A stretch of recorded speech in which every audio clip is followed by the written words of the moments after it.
T-minus 10 seconds.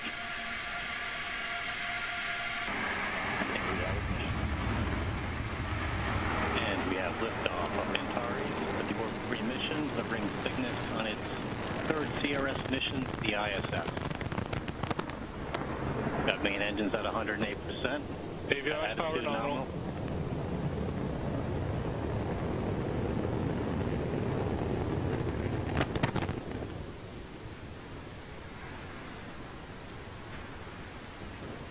A very well-known picture for those collector of rocket pictures.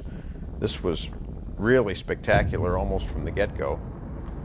We see the vehicle lifting off and essentially coming over safety at that altitude. Here's a view from the other side.